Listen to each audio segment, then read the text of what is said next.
വിശുദ്ധ യോഹന്നാൻ എഴുതിയ സുവിശേഷം 12-ാം അധ്യായം 1 മുതൽ 11 വരെയുള്ള വാക്യങ്ങളാണ് ഇന്നത്തെ ധ്യാന വിചിന്തനത്തിനായി തിരുസഭ നമുക്ക് നൽകിയിരിക്കുന്നത്.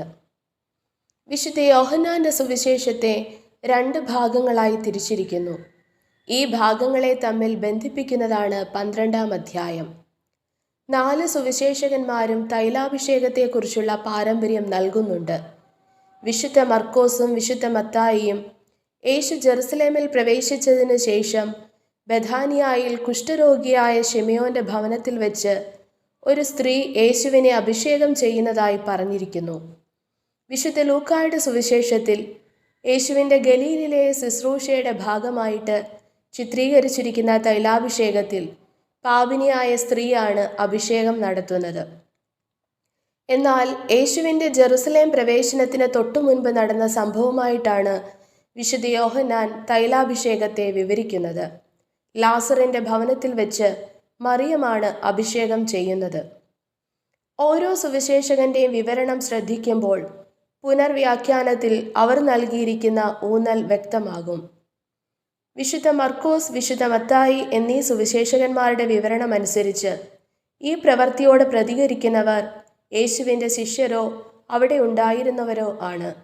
എന്നാൽ വിശുദ്ധ യോഹന്നാന്റെ സുവിശേഷത്തിൽ യൂദാസ് കറിയോത്തയാണ് പ്രതികരിക്കുന്നത്.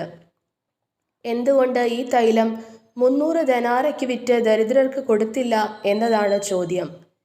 വിശുദ്ധ ലൂക്കായുടെ സുവിശേഷത്തിലെ വിവരണമനുസരിച്ച് പണമല്ല, പിന്നെയോ അഭിഷേകം ചെയ്യുന്ന സ്ത്രീയുടെ സ്വഭാവമാണ് പ്രശ്നം. അവൾ ഒരു പാപിനിയാണ്. അവളുടെ സ്പർശനത്തിനെതിരെ യേശു പ്രതികരിക്കാത്തത് എന്തുകൊണ്ട് എന്നതാണ് അവിടെ ഊന്നൽ നൽകുന്ന വിഷയം. അതായത് വിശുദ്ധ ലൂക്ക ശ്രദ്ധ നൽകുന്നത് യേശുവും പാപികളും തമ്മിലുള്ള ബന്ധത്തിനാണ്. യേശുവിനോട് പ്രതികരിക്കുന്ന മനുഷ്യരുടെ മനോഭാവത്തിനാണ് മറ്റു 3 സുവിശേഷകന്മാരും പ്രാധാന്യം നൽകുന്നത്.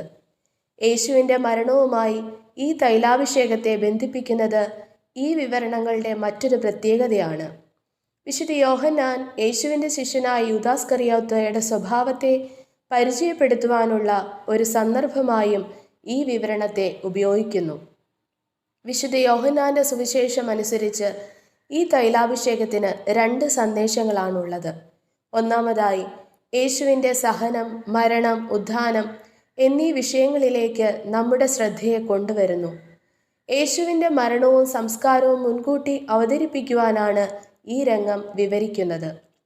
രണ്ടാമതായി യേശുവിനോടുള്ള ശരിയായ പ്രത്യുത്തരം എപ്രകാരമുള്ളതായിരിക്കണം എന്നതാണ്. യേശുവിനെ തിരസ്കരിക്കുന്നവർ വധിക്കുവാനുള്ള വഴികൾ അന്വേഷിക്കുമ്പോൾ അവനെ സ്വീകരിക്കുന്നവരാകട്ടെ ശിഷ്യത്വത്തിലേക്ക് കടന്നു വരുന്നു. ഒരു ശിഷ്യന്റെ സ്നേഹം നിറഞ്ഞ വിശ്വാസമാണ് മറിയത്തിൻ്റെ ഈ പ്രവൃത്തിയിൽ പ്രകടമാകുന്നത്. യേശുവിനോട് പ്രത്യുത്തരിക്കാനുള്ള മാർഗം സ്നേഹത്തോടെ ശുശ്രൂഷ ചെയ്യുക എന്നതാണ്.